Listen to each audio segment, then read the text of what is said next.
विश्वं दर्पण दृश्यमानं नगरीकर्ण्यं निजां जगत्पश्यनातनं मया बहिर्गोचरितं यथा निद्रया ये साक्षात् वर्ते प्रमोषमयि स्वात्मानं विवादं तस्मै श्रीगुरुमूर्तये नामितं श्रीलक्ष्मणं वन्दं गणपतिपञ्चकृपा सिन्धुरूपहरि महामहोत्तमपंचाशवचन रवि करे मेरा मुझ में कुछ नहीं जो कुछ है सब तो तेरा तुझको सौंप दे क्या लगेगा। सतगुरुदेव भगवान की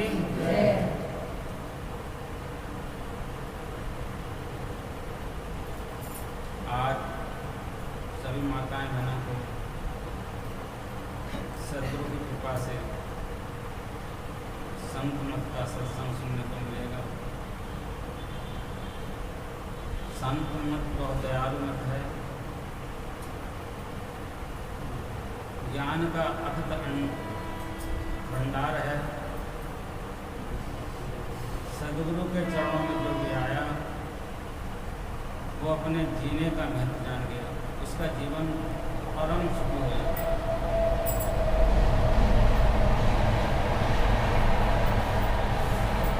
आज एकादशी द्वादशी वेदी एकादशी का पर्व है। हमारे भारतीय संस्कृति का ये एकादशी सबसे उत्तम मानी जाती है। हर व्रत में कुछ न कुछ माताएं बहाना बना करके खा लेती हैं, चाय पी लेती हैं, लेकिन इसका तो नाम ही रख दिया है निर्जला एकादशी। भगवान ने कहा तुम सब में बहाना बना दी, कैसे बनाओगे जब इसमें जल नहीं पी सकती तो और क्या करोगे। कितनी महत्वपूर्ण भगवान ने हम लोगों का ये ज्ञान दिया है, क्योंकि जब आदमी बेचैन होगा, प्यासा होगा, भूखा होगा तो किसको याद करेगा। इसीलिए एकादशी निर्जला एकादशी रखी कि जैसे भी उंगली भी शरण में आ जाएगा मनुष्य जब मिला। और ये नहीं कि ये व्रत ब्राह्मण ही रखेंगे, क्षत्रिय ही रखेंगे, वैश्य ही रखेंगे। हर वर्ण के लिए अधिकार दिया। कोई वर्ण का व्यक्ति हो एकादशी व्रत रख सकता है। पूरी साल नहीं रहते, एक दिन रह लो कोई बात नहीं। अब एक दिन भी नहीं रह पाते हो तो शास्त्रों में बड़ा अच्छा ढंग से समझाया गया है। एकादशी का मतलब होता है 10 और 1 11 को एकादशी कहा जाता है। अब हमारे पास भी 10 और 1 11 है। बोलो क्या? 5 हैं कर्मेंद्रिया और 5 हैं ज्ञान इंद्रिया और 1 है मन। कर्मों को ईश्वर की सेवा में लगा दो। जो हमने किया ये ईश्वर तुम्हारी कृपा से किया। माँ भगवान कृष्ण ने कहा है कि सब प्रकार के कर्मों को मेरे शरण में छोड़ दे। मोक्षस्यामि मां शुचि में तुझे मोक्ष प्रदान करता है।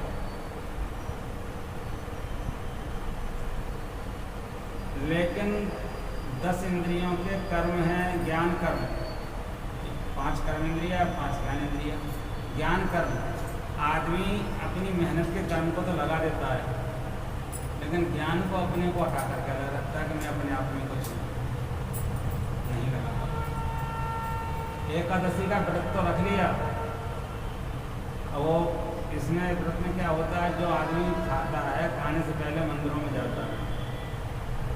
जो भी जैसा फल का समय है वैसा फल जाकर के मंदिरों में दान करता है। गर्मी होने के कारण जल दान करता है, मीठा जल दान करता है। कोई घड़ा भर करके ले जाता है, कोई गिलास में ले जाता है, कोई लोटा में ले जाता है। जैसे जिसकी श्रद्धा होती है ले जा करके दान करते हैं। हमारे यहाँ 4 प्रकार के 4 युग में कर्म होते आ रहे हैं। सतयुग है ज्ञान कर्म 4। सतयुग में केवल ज्ञान की चर्चा ही चर्चा हुआ करती है। त्रेतायाम तपा करते हैं। त्रेता युग में लोग तपस्या ही तपस्या करते थे। द्वापर यज्ञ हुआ। द्वापर में महाराज युधिष्ठिर ने बहुत बड़ा यज्ञ किया था। यज्ञ ही हुआ करते थे।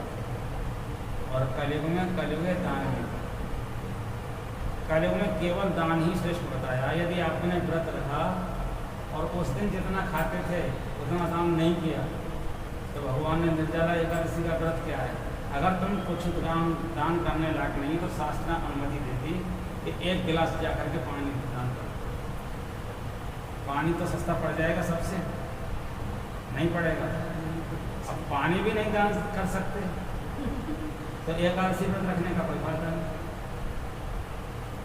1 गिलास पानी का दान कर सकते हैं हर आदमी इस युग में, चलो इतना भी नहीं कर सकते तो फिर शास्त्रों ने अनुमति दी कि 5 चीज़ों का ध्यान रखना चाहिए अगर अपना जीवन और व्यस्त सफल रखना चाहते हैं एकादशी व्रत। बोले क्या? बोले दिमाग को ठंडा रख। क्या रखा? दिमाग में गर्मी नहीं आनी चाहिए पूरे दिन, कोई कुछ कहता रहे सबकी सुनते रहो, हाथ जोड़ करके ओम नमो भगवते वासुदेवाय कहते रहो। द्वादशी वेदी एकादशी का मंत्री 12 मंत्र है। ओम नमो भगवते वासुदेवाय कहते रहो, इस मंत्र का जाप करो या जिस तुम्हारे गुरु ने जो मंत्र दिया है उस मंत्र का जाप करो, क्योंकि यथार्थ में वही मंत्र सर्वोच्चम है जो गुरु ने दिया है, सर्वोत्तम है, उसी से कल्याण होने वाला है। और जितने मंत्र हैं कल्याण तो हो भाव पुण्य तो मिलेगा, लेकिन जो कल्याण गुरु मंत्र के मिला हुआ है उस मंत्र के बराबर कोई भी मंत्र इतना काम नहीं कर सकता। इसलिए आप उस मंत्र को जपो। जिसके पास कोई मंत्र नहीं है वो एकादशी का व्रत रखा है, 12 मंत्र को जपो। दिमाग को ठंडा रखो, सबसे पहली बात। पहले एक चीज़ मैंने बताई, ग्रस्त में सदैव के लिए अपना लेना चाहिए। अगर ये एकादशी आपने व्रत रखते हैं तो एकादशी आपका प्रतिदिन का व्रत हो जाएगा। आप कुछ भी खाएंगे तभी व्रत हो जाएगा। अपना कर्म, अपना व्यवहार, अपना मन भगवान के चरणों में समर्पण कर दो। 5 कर्मेंद्रियों को समर्पण कर दो, 5 ज्ञानेंद्रियों को समर्पण कर दो, 1 मन को समर्पण कर दो। कितने हो गए? 11 हो गए कि नहीं? 11 का ही नाम एकादशी। इन 10 को और 1 मन को जब समर्पण कर दोगे भगवान के चरणों में तो आपका एकादशी व्रत हो गया। लेकिन इसमें 5 चीज़ें बताई। पहले दिमाग ठंडा रखना अपने घर को चलाने की। दूसरी चीज़ बताई, जेब को गर्म रखो। जेब को गर्म क्यों रखे भैया? बोले जेब यदि गर्म नहीं होगी, घर में कोई कुछ मंगा रहा है और नहीं ला कर देगा तो करेज शुरू हो जाएगी, तो ठंडा दिमाग कहाँ रहेगा? अब तुम दान करना चाहते हो, कुछ दान नहीं होगा तो फिर काम कैसे चलेगा? पर लोग कैसे बनेगा? क्योंकि मनुष्य जीवन में आपने अभी सुना था कि बड़े भाग्य मानस तन पावा। हम यहाँ हमेशा तो रहने वाले नहीं हैं। हमको यहाँ से सबको जो आया है वो जाएगा। राजा रंग फकीर, कोई सिंहासन चढ़ चला, कोई बंधा जाए जंजी। जब हमको यहाँ से जाना है तो जेब गर्म हो तभी हम यहाँ पर कुछ दान कर सकते हैं। कलयुग के दान में मैंने कहा था, कलयुग में दान सबसे बड़ा महत्व रखता है। जब जेब में कुछ होगा ही नहीं तो दान करेंगे कहाँ से? इसलिए जेब गर्म रखो। बाह्यात खर्चों में कभी भी पैसा को मत रखो। परिवार वालों को ये संतुष्टि कराओ जैसे भी हो गुरु महाराज की कृपा से, तो बाह्यात पैसे को जो खर्च करते हो उसको एक गुल्लक में रख लो। उससे भगवान की कथा कराओ, यज्ञ कराओ, श्रीमद् भागवत पुराण की कथा कराओ, रामचरितमानस की कथा कराओ, शिव पुराण कथा कराओ। अब शिव पुराण तो कथा कराते नहीं, शिव विवाह करा लेते हैं। और शिव विवाह में पता क्या करते हैं? माता पार्वती के जाकर कन्यादान देती है। जो जगत जननी सबकी माता, माताओं की माता, उसका कन्यादान कौन ले सकता है? माता भी देख के मुस्कराती, देख कलयुग के बच्चे कैसी। अब मुझे अपनी कन्या बना दी, मुझे मेरे पिता बन गए। बस थोड़ी देर बाद माता कहेंगे, माँ पार्वती कहेंगे, भगवान भोलेनाथ को माता पिता कहेंगे कि नहीं कहेंगे? लेकिन 1 मिनट में उनको माता के बजाय पुत्री बना लेती है। ये ढोंग विद्या से भगवान कभी प्रसन्न होगा। भगवान को यदि आपने दिल से माना है तो 11 चीज़ें जो मैंने बताई है यही अर्पण करनी पड़ेंगी। 5 कर्मेंद्रियाँ, जो भी कर्म हो वो भगवान की इच्छा से हो रहा है। जो भी हमको ईश्वर ज्ञान दे रहे हैं वो आपकी गुरु महाराज की कृपा से ईश्वर की इच्छा से मिल रहा है। जो कुछ हमारे जीवन में हो रहा है, हमारा मन कहाँ जाना चाहिए? भगवान के चरणों में। हमारा मन कभी भी दुनिया के बाह्य टीवियों पर जो फिल्म आती हैं, गाने आते हैं, उनको न सुन करके भगवान के भजन को सुनो, भगवान की लीलाओं को सुनो, अपने गुरु महाराज जी तुम्हारे हो उनकी वाणियों को सुनो, उनके चरित्र को सुनो, उससे तुम्हारा कल्याण हो। ये 10 कर्मेंद्रिया, 10 ज्ञान इंद्रिया, 5 कर्मेंद्रिया, 5 ज्ञान इंद्रिया, एक मन, जब भी भगवान को समर्पण हो जाएगा तुम्हारा एकादशी व्रत हो जाएगा। अगर आपने पूरे दिन कुछ भी नहीं खाया, पानी भी नहीं पिया और बंधन में पड़ी हुई आत्मा को खूब तबाह कर दिया, बताइए किसी की आत्मा को कष्ट दोगे तो भगवान तुमसे पूछेंगे कि नारायण, और तुम अपनी आत्मा को कष्ट दोगे तो भगवान क्या कहेंगे? तो मैंने तेरे को शरीर किस लिए दिया था? इसलिए दिया था कि उसको कष्ट नहीं।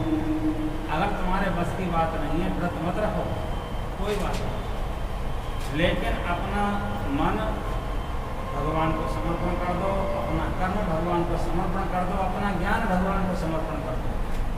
क्योंकि जब माँ के पेट में थे तो कुछ ज्ञान था कि हम पुरुष हैं कि स्त्री हैं, हम अच्छे घर में जन्म लेंगे कि हम बुरे घर में जन्म लेंगे, हमारे आँख है या कान है, था ज्ञान उस समय में?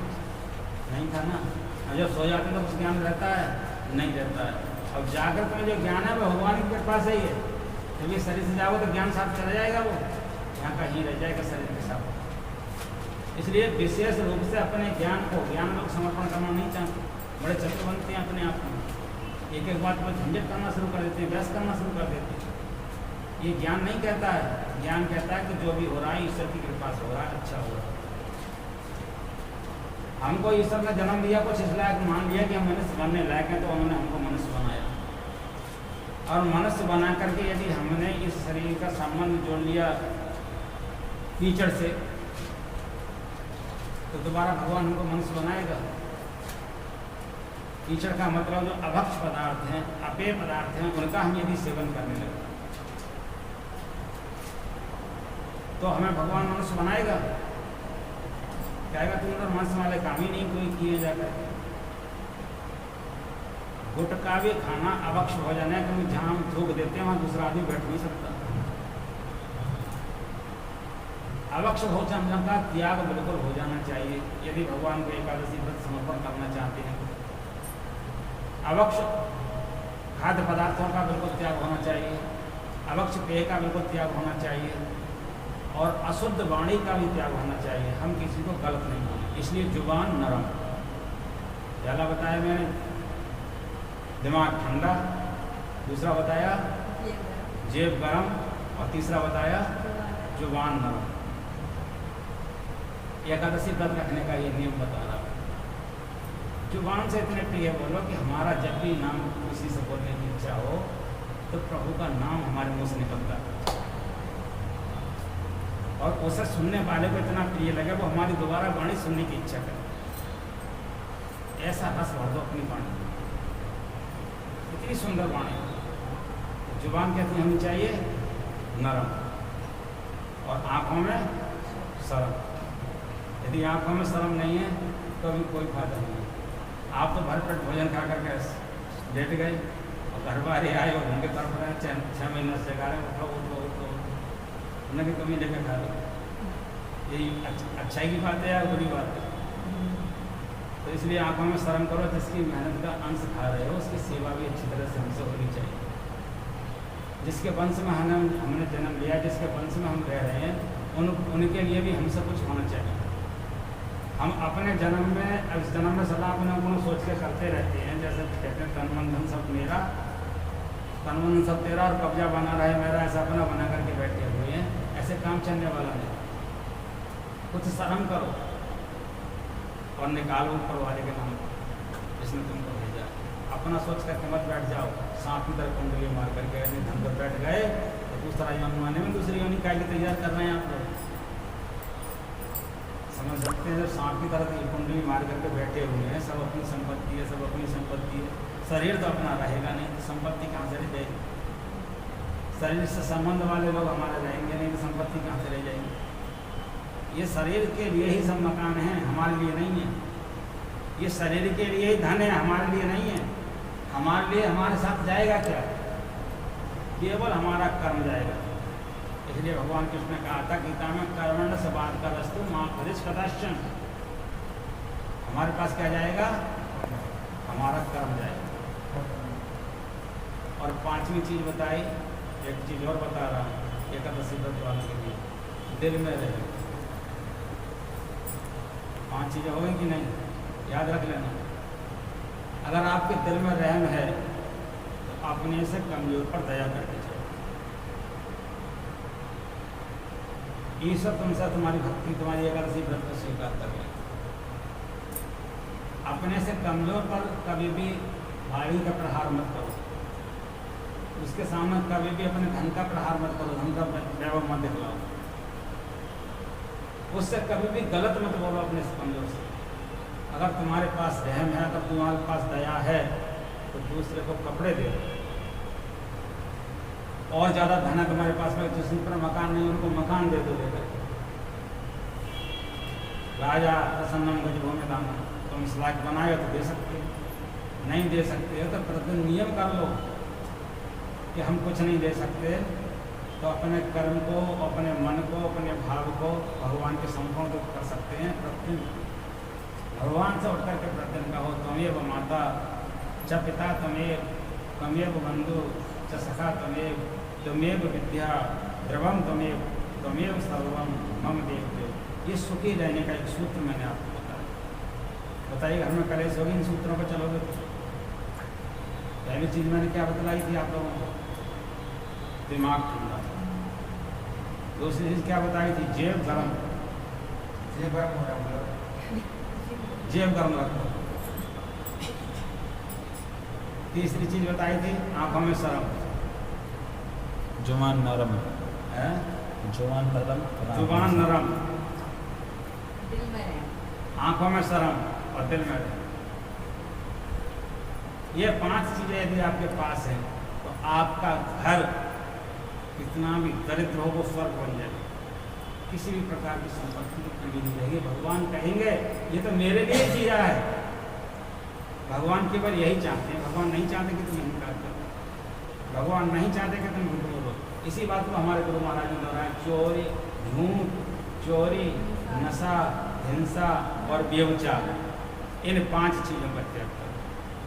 ये 5 चीजें अपनाओ, मैंने बताया था, और इन 5 चीजों का त्याग करो। अब सम्मान भी रह गया, किनका करना है?